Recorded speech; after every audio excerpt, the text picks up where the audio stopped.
Hey there. Welcome to another episode of Tinnitist TV. Today I am talking to Jacob Johnson. Some people are singer-songwriters, others are guitar heroes. But Johnson, he can go either way. This South Carolina artist is nothing short of a fretboard wizard, as you can plainly see from multiple YouTube videos that showcase his Van Halen-level pyrotechnics on acoustic guitar. But along with all that technical prowess, he's also a talented troubadour whose smart, sharply crafted songs help him stand out in the overcrowded Americana field. He's not shy when it comes to putting his own stamp on a classic either. Just listen to his recent reinvention of the Allman Brothers Jessica, which he converted from a zippy Southern rock standard into a mellow, romantic wedding ballad. As he puts the finishing touches on his next studio album, Johnson got on the Zoom from his home to talk about treating his guitars as tools, his teenage magic career, and plenty more. Enjoy. So I guess for people who don't know what you do or how to describe your sound, how would you put it?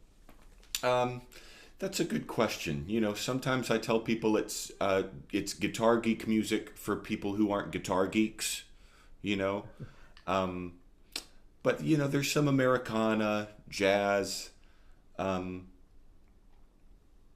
it's hard to pin down, but that can make it tricky. Maybe something like James Taylor meets Dick Van Dyke meets Leo Kottke or something Yes, like that. yes. Well, you're not making it easy on yourself. I'll give you that No. with all of these things because, people today they want something that is, you belong in this box, and you're kind Yeah. of busting out of all those boxes. Yeah, and that does make it tricky, when you're trying to get like placed put in playlists or things like that. It really helps to have like a certain sound, not that they're, like all the great artists, have their own unique sound, but a lot of them still fit nicely into the genres they belong to also. But yeah, that's tricky. Well, indeed. I mean, I think, for people who don't know you or to, start with a decent example of how you're doing, this kind of cross-genre mixing, matching thing, we could talk about your latest single, which is your cover of the Allman's Jessica, Hmm. which, people who know it, they can hear it, that rollicking Yeah. Allman's harmonized Yeah. guitar stuff. And then you take it and you turn it into this very slowed down, smoothed out, very soulful. It sounds like music that would be played at a wedding, which I believe it was, right? It was, yeah. So yeah, my wife's named Jessica, and she was just on me for years before we got married. She's like, you got to learn, I'm named after this Allman Brothers song. You got to learn my song. And of course, you can never really explain that, like, well, that's not really a serenade your lady kind of pick up an acoustic guitar and Da, play da, at the da, da, campfire da, kind yeah. of song. And I never could quite get that through to her. So, eventually I got serious and worked out, yes, sort of a solo finger style treatment, and then ended up playing it at our wedding for the daddy daughter dance. And that was a sweet moment, and that was 5 years ago now. But I was working on an album that'll be coming out probably later in the year. It's all done, but I just hate putting a date on something till I have them in my hand. Okay. But hopefully that'll be out later in the year. And I was working on music for that, and like that song just kind of kept coming back, and I thought maybe this belongs on there. Maybe I need to flesh it out and include that on the album. So yeah, we recorded it and it came out so good. I thought, well, I got to put this out as a single. Um, Yeah. I think and it yeah, it's gotten a definitely great works. Like I response. say, you give a whole new spin to the song.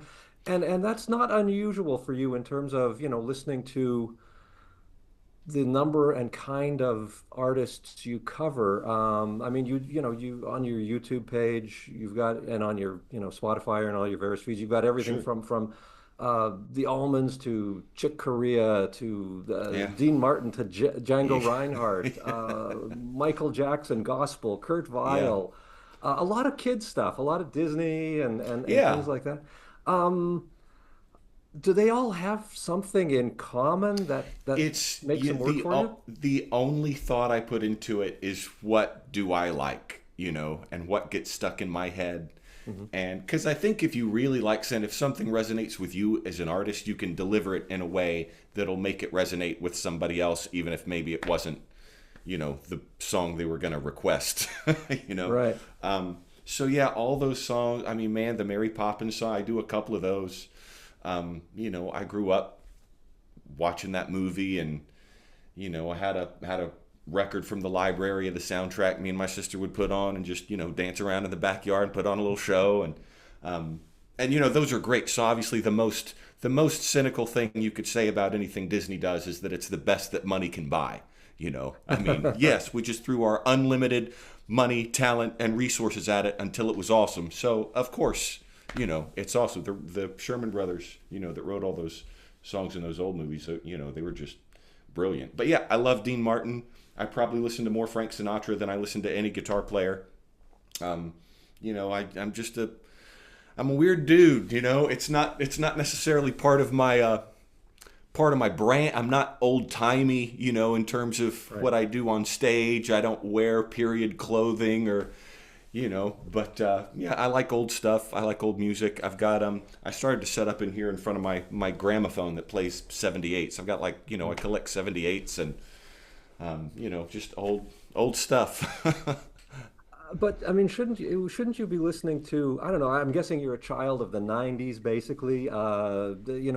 Shouldn't you be, I don't know, covering Nirvana and That would make a lot more sense. But I tell you, as when I was my first concert was Willie Nelson when I was maybe 12 or 13. Uh-huh. My buddy Chuck, who he was 10, 15 years older than me. We're still very tight. But he was kind of my, when you're coming up, you've got your dude that kind of shows you like, okay, here's Stevie Ray Vaughan live at the El Macambo. Here's how to sync up Pink Floyd and Wizard of Oz.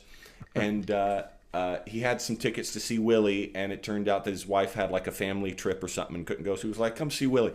And so there at 13, I was seeing, talk about like diverse influences. That one night, Yeah. I was hearing Django Reinhardt, Chris Christopherson, like Sinatra, the Stardust songs, and of course his own original stuff. And so that was really formative. And yeah, that was what I was listening to when I was 13, 14. My friends were going to see like Blink 182 and Green Day, and I was just listening to Carl Perkins and Johnny Cash and Willie Nelson. You were just a weird little dude. I was a weird little dude checking out Django tapes from the library. Uh-huh. It must have been a thrill though to have Mickey Raphael then playing on this Oh this man, version of Jessica. such a bucket list. Willie's sound is Willie's voice, Willie's guitar, and Yeah. Mickey Raphael. Yeah. Like that Sure. harmonica is so specific to his sound. And especially that he was there at my first concert. I knew his name when I was 13 years old. You know what I mean? Like I was that weird dude that I knew all the members of the band. I knew the roadies' names. A big Willie fan, big Willie. Uh-huh. So having Mickey on there was definitely like a bucket list. It was something I had always wanted to do, and this just seemed like the right project, the right song. He was into it. I think he felt like it was an interesting challenge. He had his own take on it. So yeah, that was great. Yeah, and I mean, I think Willie is underestimated as a guitarist. I mean, to me, everybody thinks he's some country guy, and I listen to him and I go, no, he's a jazz guitarist. Yeah, You know? yeah. I definitely lean towards the Stardust Willie more so than like the Outlaw Willie, because I guess that was sort of what took off, and that's Sure. that's fine. I enjoy Pays that the stuff bills, too. Yeah, yeah. But I love his jazz records, and his guitar playing is it's never flashy, but it is very musically sophisticated. There's like a lot of interesting chord substitutions and chromatic stuff, and I've heard him like pull out a whole tone scale on a dominant 7 chord. It's just some of it's kind of heady, Thank you for but it's geeking out not there for a moment. flashy. Uh-huh. Yeah, Yeah. yeah. It's not flashy. No, But but it he does is. not pay any attention to the time signature. Oh You know what I mean? no. It's just Well, he's in his own world there when he, yeah. once he starts, He's locked into it, and I guess that's what we all want to do. And Sinatra was kind of the same way. Yeah. He's always able to land the plane. Yeah. Even at 90, 91. I'll see him. And man, if you want to see an awesome concert, don't go see somebody that's 90 years old. But if you want to see somebody whose music you like, you should go. We should go see those people. Yes. Yes. But at 90, you'll think, oh, he's too far ahead. He's gonna lose it. He's off. They're gonna, and then he Boom. lands it. Yeah. So Of course, he's also paying about 100 people to focus exactly on him. yeah, yeah, yeah. It's a They, James Brown thing. You miss the cue, you get the yeah, fine, right? yeah, yeah. Although in Frank's case, you probably are never seen again. You just vanish. Yeah, nobody hears from you. Don't worry about him. I took Yeah. care of it. Forget about it. Yeah. Yeah. So when did you start playing guitar? How old were you? I started playing in earnest. I was probably about 12 or 13. Okay. So before but Willie or after Willie? It was around that Okay. time I was starting to show like a more serious interest in it. And that was why this guy Chuck, who is he's a good musician, but he's a real like music aficionado. In fact, he's a pastor. That's his day job. But he compiled the official Tony Rice discography that appears in Tony Rice's authorized biography. He like did all this research, and they used his discography anyway. And so we kind of locked in, and he saw this interest in me, and so he kind of guided me along my way. But I was obsessed with the guitar just as a kid. When Roy Clark and Buck Owens were on Hee Haw. Hee Haw they were still doing new episodes of Hee Haw in like the late 80s and early 90s, Right, yes. But I'm sure and the they've Darling aged very Family. well. Yeah. Yeah. But if it was on TV, if somebody was playing on TV, I was locked into it. If somebody was playing at church, I was just like looking at their hands, My grandmother played a little bit. So anytime there was a guitar out, I was obsessed with it. So when I started learning, it kind of felt like the culmination of something I had always wanted to do, Right. and less like the beginning of something, It felt like my childhood had been moving to wanting to do this, and then when I got sort of like big enough and old enough, it was like, yeah, I want to do this. And did you go to Berkeley and all that stuff, or? No, I'm going to Berkeley now. Oh, okay. I didn't do I didn't do music school. I didn't do any excuse me. The music thing kind of came out of nowhere for me, and my parents were supportive of it and encouraging, but they didn't know what to do with me. I wasn't really interested in lessons, and I think I would have had a hard time finding the right teacher for what I was doing and where I was at. So, I dropped out of college, and in 2007, I want to say, and just started playing full time. And about 5 or 6 years ago, I got a part-time gig teaching at the college I dropped out of. Right. So that's one for our side. And Yes. In your face education. yeah. But now I'm back in Berkeley, getting doing Berkeley online, which is going really well. I'm enjoying it. They were really they've been very accommodating and flexible. So, I mean, what's it like? Because, you've been playing for decades now, and you can, you've learned how to do the things you know how to do. You can be set in your ways. Going back at this age, is there a lot of kind of unlearning bad habits, or is it mostly just theoretical, stuff? It's not necessarily unlearning things. It's just maybe you learning different approaches to something where I was used to doing it one way, and there are a lot of ways to do it. Okay.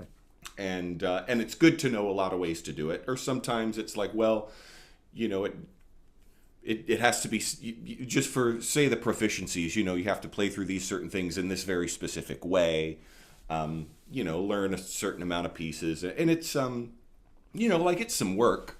It's some work. I don't find it. I don't know, it's challenging, but it's not daunting. You know, like I say, Hmm. it's work like anything else, like learning a song or arranging a Yeah. song. You know, and there's Have a you can you hear and see changes and improvements in your playing yeah, from it? yeah, a little bit, and it's just good. I think what it's really helping is it's helping me as a teacher. You know, Mm. to see how to move students through like certain, you know, through certain concepts. Because I've gotten good, I think, at teaching because I've done it for a while, but I'm not naturally a good teacher because I'm self-taught, you know. So, Which I um, think would amaze people because listening to your sound, I mean, that was why I asked if you'd gone to Berkeley, because watching you play and hearing you play, you have that sound of somebody who has, spent years and years and years really digging deep and learning sure, all of these things, you know? yeah, yeah, no, I know what you mean, but it's also unfair, I think, for anybody to say they're self-taught because we're all, you know, learning from the people we play with, or even like the internet and um, or songbooks or whatever it is. And I was always able to be around very smart, intelligent musicians where, you know, man, bass player I've played with for a lot of years, you know, we'd be jamming and I'd play something and he'd be like, wait, what was that? And I'll show him what it was I did. And then he would explain it to me. So we both kind of learned something. Um, You made it up and he would explain it. Okay. yeah, yeah, yeah. Um, so you know, a lot of I learned from the people that I'm around. You know, Hmm. so it wasn't like I just locked myself in a room and figured out how to do stuff. Um, Right.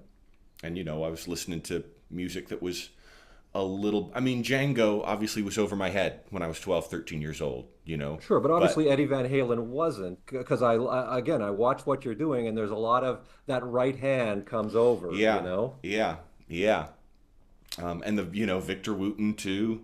Hmm. I was always listening to stuff that was a little beyond my grasp, and I think that helped too, because I'd want to figure something out, you know. Um, but you know, now I'm back in school at 39, and should hopefully be done by the time I'm 40 if things keep going. 39, I'm 38, I think. Man, how old am I? Old enough. 86. I was born in 86. Yeah, 86. well, now you're getting up there with me. Yeah. So I find it interesting though that because a lot of people would hear you play and go, "Oh, okay, guitar hero, virtuoso musician." And there's not a lot of those guys necessarily who then spend, I think, as much time on the singer-songwriter aspect of it as you Hmm. do. How did you sort of, because I'm guessing you sort of fell in love with the guitar first, as you Yeah. said, and were fascinated by that. And then it's kind of a leap to go from that to, yes, but then I'd like to stand up in front of everybody and sing these songs I write and yada, yada, yada. Yeah, yeah. So I think there's kind of uh, two roads that sort of diverge, not diverge, that converged there for me. And one was coming up playing guitar in a band, not being the front man. I enjoyed, you know, like playing my Strat, doing Stevie Ray Vaughan and Hendrix and Prince and Jackson 5, that kind of stuff. And maybe about the time I was 18 or 19, I wrote a couple of songs that were just like, oh, this would be a Jacob song. This isn't like a band song. This is like a Your Jacob Keith song. Richards moment. Yeah, exactly. And so that was sort of happening. But I think the other big part of my story as a young guy, like in high school, was I was really pretty seriously into like magic and sleight of hand. You know, like a lot of Oh, guys it go gets through that geekier. phase. Oh yeah, totally, totally. A lot of guys So go through that phase. wait a minute. Yeah. Magic, Hmm. um, music that nobody else is into. Yes. Okay. Exactly. So Wait, this isn't your mom's basement we're in right now, is it? no, I have a house. I have a home. You Okay, know, all it's right. not paid for yet, but You made it we're out. working on it. All right. Yeah. Good to know. Sorry, I So, interrupted your story. no, I mean it's that you're absolutely right. But, you know, there was something about the performative aspect of magic and being on stage that I really enjoyed. Hmm. And being, believe it or not, kind of an introvert. especially as a kid, it gives you, like, performance gives you an outlet. You know what I Totally. mean? Yeah. It's like it gives you a way to kind of relate to people on like your terms Yeah. rather You're in than, control of the thing. yeah, Yeah. you're kind of in Yeah. control of it in a little way. So so there was something about what I did on stage with magic. You know, like there was, I wasn't Job Bluth from Arrested Development. You know, like it was all kind of goofy. You know, Uh-huh. it was like comedic, um, and man, you just learn so much about how to control an audience and how to read an audience and how to, man, you have to be able to sense when they're looking not where they're supposed to be looking and how to get their attention back where you want it to be. Mhm. And you know, you use everything you ever learn. So I definitely feel like I still have that on stage and I enjoy the performative aspect of it. And I guess I just figured if I was really going to perform, I needed to have some songs, you know, my own and just other songs that I could present in a unique way or songs people would be interested in hearing, you know. Right. Talking about going back to covers for 1 second there. I mean, Hmm. when you approach something, I mean, where do you start? Is it kind of a deconstruction, or is it what can I bring to this song that maybe isn't in the original? Or because Yeah. there's some people want covers to be, almost carbon copies, and then some people Hmm. really take them and like you do with Jessica, sort of pull apart the pieces and see how you can put them together in a Yeah. new way, you know? Well, I mean, I think it's two things. One is having something unique to bring to it. You know, Mm, I don't really want to do something if I've heard somebody else do it in a great way, and I just don't like. If I was going to do it, I would try to do it that way. You right. know, um, Sure. so I do want it to be not necessarily something that nobody's done before, but maybe something I can have an interesting take on, like Chim Chim Cheree or like Jessica. Right. Um, and it took a little while with Jessica to figure out like what can I, you know, what can I do with this? What can I bring to the table? Um, and the other thing, yeah, is a little bit deconstructing it and figuring out what is it that makes this song, you know, Mm, and not just these chords and right. you know or this Finding the essence melody. of it. Yeah. Yeah, yeah, and it might be you know, just maybe little musical ideas in there, like in the harmony. Um, yeah, because you can play the chords and you can play the melody, but there's always these other things in there that sort of make it a little bit unique. Um, if you go back and listen to the original or something, and that's something that's interesting to me is the economy of okay, there's all these parts happening. How do I boil it down to its essence and not leave out anything important? Um, but also not just try to be playing every note too, because there's Right. you know That's an there's easy some trap to fall arrangements. into as a guitar player, right? Yeah, yeah, and sometimes it's just too much. You know, Hmm. like there's arrangements I've looked at and heard where it's very impressive in a way, but I would maybe enjoy it more if it wasn't every single note. Again, sort of the economy of it is what can be interesting. You know, like putting together a puzzle, figuring out what to keep and what to leave out, and still have the real essence of it. You know. Right. And I mean, I think it comes down a lot of times to the leaving out part, both with covers and with your own stuff, right? Because I'm sure as a writer, especially as somebody who has as much ability on the instrument as you do, it is easy and probably tempting to go, and then I can do this, and then I can do that, and then I can do this, and then I can do Hmm. that. But really, all the song needs is this thing and not all the Yeah, other stuff, you know? yeah. Because the other stuff takes a lot of time and practice, but what we're talking about takes creativity. You Right. know what I mean? Yeah. Um, yeah, it's not just like, okay, well, I'll listen to the original and then I'll find a way to play every note on the guitar. And, you know, Yeah. good luck. But even if you could, that might just not, it might not work, you know? And Mhm. there's no creativity there, you know? Well, and in your own music, there's a lot of wit, there's a lot of humor, and again, you're not making it easy on yourself with that because that is I mean, not only is it a bit of a juxtaposition with the technical skill that you're displaying on the instrument, um, but music with humor is a real hard sell for a lot of people, you know? Sure. And I guess I've learned to, I don't want to say downplay that, but I never wanted to be mistaken for like, a guy who does comedy songs, Oh no, no, you're not Steve Martin up there. Oh yeah, Yeah, yeah, yeah, yeah, totally. yeah. And love Steve and, Sure, and sure. and a lot of other people who do that kind of thing. But yeah, it's sort of I guess I think about musical theater, Mm, where there can be these emotional highs and lows, and there can be humor and there can be poignancy, and it can all kind of be there, together. yeah, And I guess that's what I'm aiming for.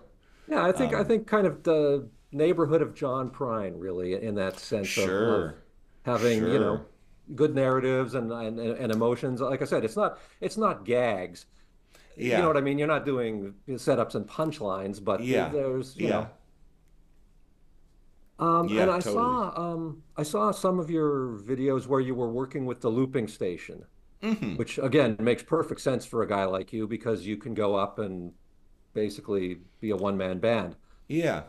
Was that is that something that changes the way you approach a song in terms of writing or arranging, or is that just something that you now have the sort of the technical skill on the instrument to be able to kind of just, I can you Um, just go up and use this on the fly and improvise you off of know, it?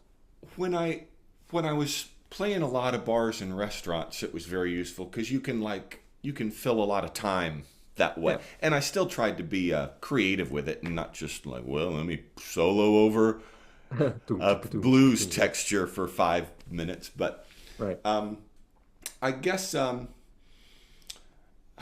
I guess I probably know from the outset if something is going to work well as just a straight ahead solo acoustic thing, or if maybe it needs like a loop, something I can solo over. It breaks up a show a little bit, to be able to do something that almost feels like there's a band on stage. Hmm. Um, I guess I don't use it as much as I once did. But in a couple of 45-minute sets, I might use it on like a couple of songs or like one per set.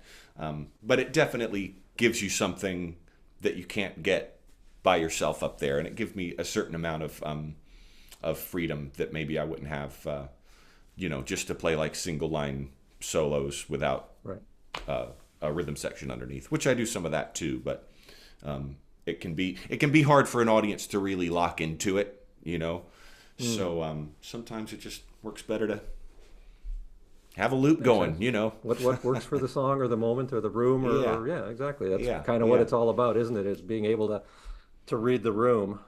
yeah, yeah, That's I guess another skill you kind of get from, being a teenage magician.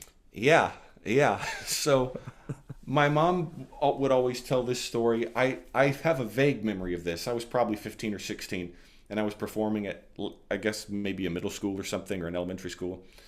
And there was this kid who was just acting up, and so I pulled him up on stage, and I asked him his name and talked to him, and I gave him like a silk handkerchief, and I said, now hold this high up over your head and stand right there, and I just left him there. And I've never had to do that at a concert, but you did, like I say, you use everything you ever learn, and you do figure out how to like deal with people. Because it would not have been, it's not fun for one person. It's like a heckler. It's not fun for one person to ruin the show, Mhm. for everybody. But it's also not fun to like see the performer get on to somebody or get angry or yell at Yeah. somebody. Like that's not fun either. So you got to figure out, okay, how can I deal this in a way that deals with it, but is also entertaining and doesn't put the rest of the audience in an awkward position. Yeah, yeah. Um, I used to see I can't remember what band it was, but they would bring up pull a girl out of the audience and put a guitar on her mhm. and kind of go show her how to and then they would kind of push her up to the front of the stage and let her wang around for a couple of minutes while they all quietly left the stage. Yeah. Just left her out there, 1,000 people, she would turn around and, what do you do, right? They're taking Panic a sets smoke. in. Yeah, exactly. So I mean, does the eye-hand coordination of being a magician and a musician, especially a guitar player, Um, does that translate, do you think? I've never really thought about this, but I think it probably does in one specific way as a performer. Because when you're doing sleight of hand, you're having to perform a lot of times very difficult moves, and you don't want it to look like you're doing something difficult. So Right. you do kind of have to have this disassociation from what's going on with your hands, so you can be talking to somebody while you're doing the thing, you know. And I do think there's probably is a component of that, of being able to like play, something that's kind of complicated while I'm not like looking at my hands, but I can still be, eyes up, looking at the audience, smiling, cracking a joke, whatever it is. So that makes a lot of sense. I'd never thought about that before. Maybe to some extent just like general dexterity, but you could say that about a million things that require, typing, or any instrument. But yeah, Sure. I do think being able to do something that's a little bit technical while your brain is partially somewhere else, I think that probably does help. And it is a bit of misdirection too, in the sense of if you were staring at your left hand, everybody would be staring at your left hand, right? Yeah, So, yeah. And the key, this is free for kids out there wanting to learn sleight of hand. The key to sleight of hand is for them is not to do it invisibly, but for them to not be looking at you when you do it. you right. know. So if you can control their attention in such a way that they're not even looking at you when you do the thing, I think that's probably 80% of it. And I do think that's something that fascinates me about magic, is that you're practicing something for hours and hours so Yeah. that they'll But never see it. right. And I mean, Anything it's else kind you of the practice to opposite of show it guitar off. playing in the sense of because that you're doing, right there in Yeah, front of everybody, unless you're yeah, going to do an Eddie Van Halen and turn around and play with your, flimsy yeah, ramp or whatever. But, yeah. but it's kind of the same initial skill set or the same initial practice of sitting in a room by yourself for hours Hmm. doing the same mechanical movement Yeah. a million times in order to be able to do it fluidly and seamlessly and Hmm. integrate it with other things. But the outcome is kind of the opposite, right? One Yeah. is hidden, one is on display. Exactly. I mean, guitar playing is juggling. You practice Yeah, it and then show them the thing that you practiced. yeah, you plate know. spinning. Yeah, for sure. Yeah. Yeah. Yeah. So I would presume that you've had opportunities to go off and be somebody's hotshot guitar player and make your living doing that, as opposed to the harder, I think, struggle of the route you're taking, which is trying to be your own guy Yeah. and does Um, that not appeal to you? it. I really enjoyed playing with a band, and I do like being able to do that from time to. It's a fun itch to scratch, and it's fun just to be playing and having a good time, and not necessarily be the person out front.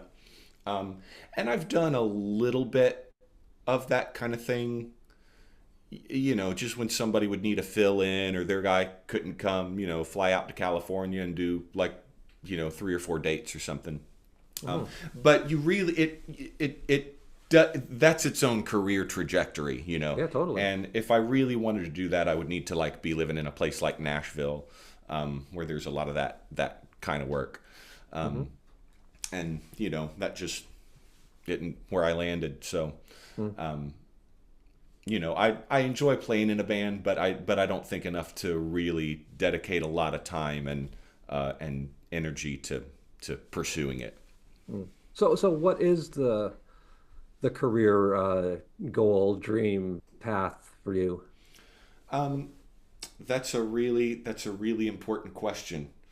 Um, because everybody has to define like what does success look Yeah, like, right? yeah. Well, exactly. Because otherwise you won't know if you have it.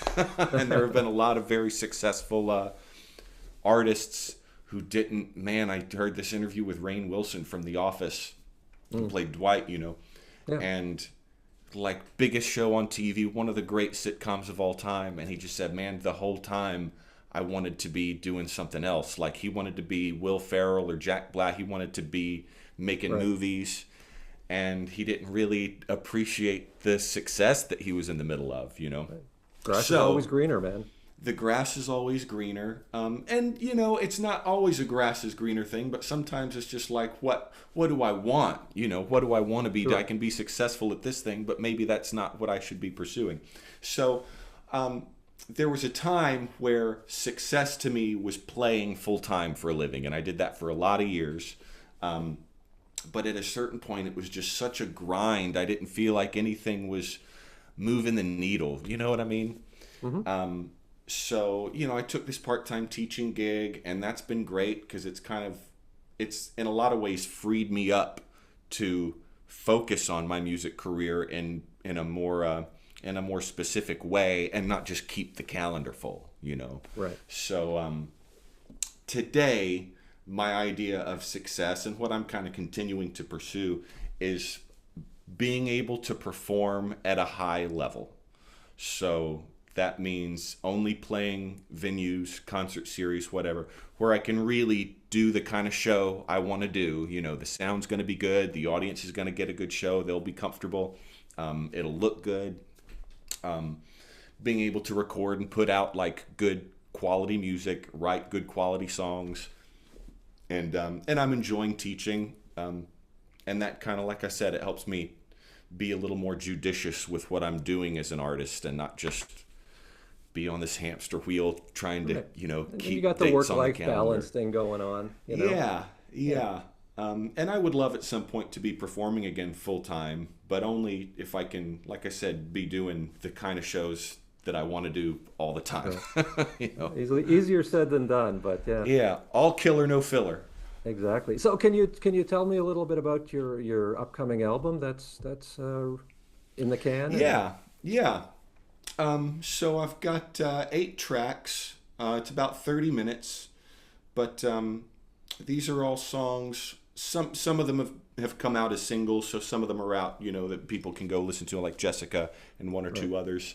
And I did it with a dude here in town, Shane Nelson, who I've really enjoyed working with, you know, because it, you know, when I write these songs and when I perform them, I'm kind of writing them with solo acoustic guitar and vocal in mind, you know. Mm-hmm.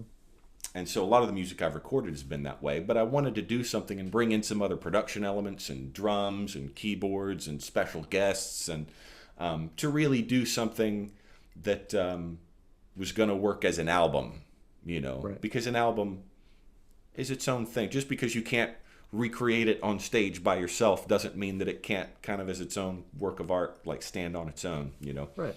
So he was great to work with because there was a lot of just fleshing out ideas. I didn't really know what the arrangements were going to be like with a band. I just knew what they were like solo. So he was great at bouncing ideas off of, and anything I threw some weird stuff at him. And he never pushed back. He was like, there shouldn't be 3 acoustic guitar solos happening at the same time, Jacob. That's not normal. He was like, let's try it. Let's figure out a way to make it work. Yeah. Or a folk singer-songwriter doesn't need like an 80s 808 drum sound going boo, boo, boo, boo, boo, boo. You know, like that's not normal. But we tried it and it worked. So, yeah, he was a lot of fun to work with. Like I said, some of the tracks are out as singles now. But, you know, some of it's going to be new. Albums just aren't the artistic statement that they once were, you know. Right. So it takes a while for me to put the material together, but it is something you got to put out a record every few years. every decade or so. Yeah. So you know, you said that you listen to a lot more Sinatra than guitar players, but when you do sit and listen to a guitar player, who would it be generally? Love listening to Chet Atkins. I love, obviously Tommy Emmanuel. Love that guy. I love Julian Lage. I love Bill Frisell. Kind of the Telecaster jazz guys. I mean, they play different guitars, but I like jazz guys who play a Telecaster, because I feel like the Telecaster kind of keeps it down to earth a little bit, keeps it from being too sophisticated and uppity, you know. It's got that sound too, you know, Yeah, that Telecaster yeah, yeah, twang. Yeah. yeah. Phil Keaggy's great. But yeah, if I'm just going to sit and listen to a guitar player, I might put on, you know, like Solo Flights by Chet Atkins, or Jerry Reed Explores Country Guitar is a great Jerry Reed album. Yep.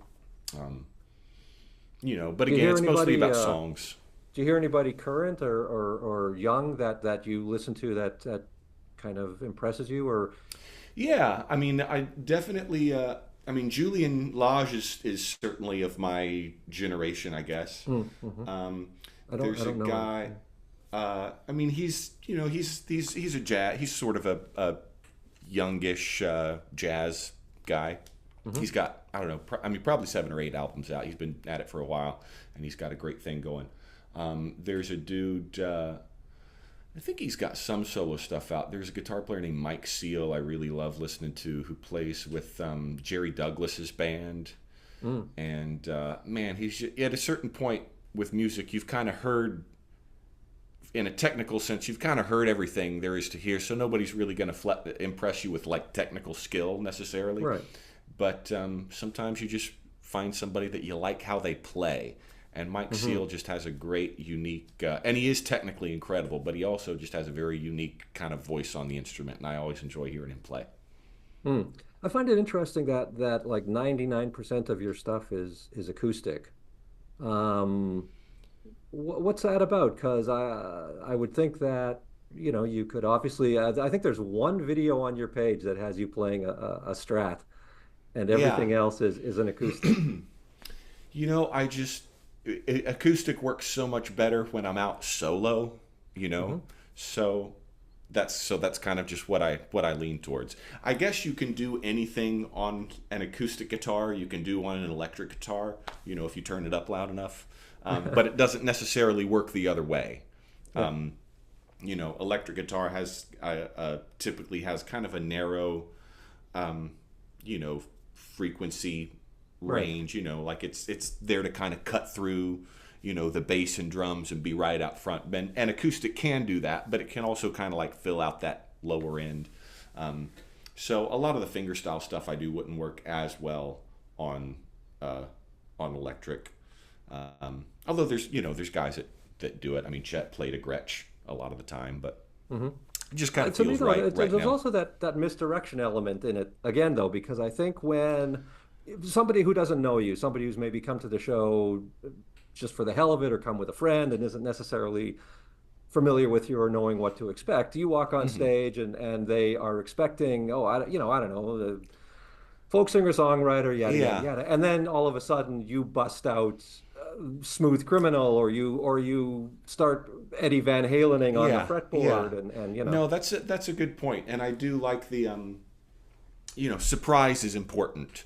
And just to take it back to magic, they've done academic studies on magic where they found that what the audience liked most about something was not necessarily the part that fooled them or that was amazing, but they liked when something unexpected happened or they were surprised. Right. So we can learn something from that as musicians, that yeah, there should be something a little bit surprising. I think that's also why I do have kind of I've sort of consciously stayed away from kind of exotic or weird looking acoustic guitars or double neck guitars, or I like playing a guitar that just looks very conventional, you know. Kind of the way David Letterman's weird off the wall humor worked so well because he was just a dude in a suit. You know, it wouldn't have worked as well if he was you know, like Carrot Top. Yeah. yeah, if he was Carrot Top. And same, I mean, Steve Martin was very off the wall, but he was, again, guy in a suit, but he had an arrow through his head. That was sort of what made it interesting or a little surprising. So, yeah, there have been times, you know, I looked at slightly unconventional guitars, and I just thought, you know, I like for it to just look like a guitar, just like a guitar somebody has at their It house. becomes a blank slate that Yeah, You can yeah, take anywhere really. You can put anything. I find it yeah. interesting too that you're not precious about your guitars, from what I understand. Not real. I mean, it's hard not to be to some extent. If you've had something for a while, you get a little attached to it. But I do, I want them to be tools. I want them to work and be functional. But I also, if something crazy happened, they got stolen, got left behind my car and it got run over, something that it's replaceable. It's not good to travel with precious equipment. You know, um, so Well, yeah, I not mean, when you I've got can't afford to replace it. yeah, yeah, especially, Yeah. especially.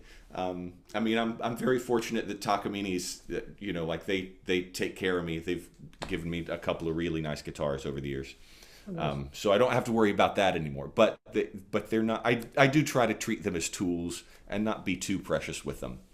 Yeah, I mean, I've talked to a lot of musicians, and there are two schools of thought of that. And I mean, I've talked to the guys who have like, the 58 Les Paul that's worth more than your house and my house put Yeah, together, yeah, and who go, I would never take this anywhere. It sits in a hermetically sealed room in yeah, my mansion, and yeah. And then I've talked to the guys who go, yeah, I've got one of those, and it's in the truck with all the other guitars because ships are safest in harbor, but they're meant to go out to sea. yeah, yeah, yeah. That's a So that's a that's a great point. That's a beautiful thought. yeah, it just all depends on your own comfort level with it, I guess. And Yeah, again, how precious you treat it, whether you see it as a tool or whether you see it as a treasure, you know? yeah, yeah. And like I say, it's hard, but you gotta have something you can travel with that you can beat up, that can fall apart, Yeah. that's Well, I replaceable. mean, yeah, looking at some of your videos, that you've worn a hole in the The willy hole, you can say it. well, I'm I not wasn't going to, but okay. I hope that's the name of your next album because that'll do well then In certain markets. in certain markets. Yeah. All right, sir. Well, listen, that's all I got for you. This Well, has man, been thanks for fun. having me on. Yeah, Yeah, no, yeah. it's Well, been my pleasure. we'll do it again sometime. Anytime. Just we can talk about a project or just come on here and chat. You bet. All right. Well, listen, thanks so much for your time today. Thanks for all the music. It's been fun digging into, your YouTube feed and your Spotify feed and kind of going, oh, what the hell is this? Oh, what the hell is that? So it's been enjoyable, and I hope other people have the same experience. You can go down the willy hole, as it were. Yeah. All right, brother. Well, listen, enjoy the rest of your day. We'll talk to you somewhere down the road. Take care, man. See you, Daryl. All right. Bye.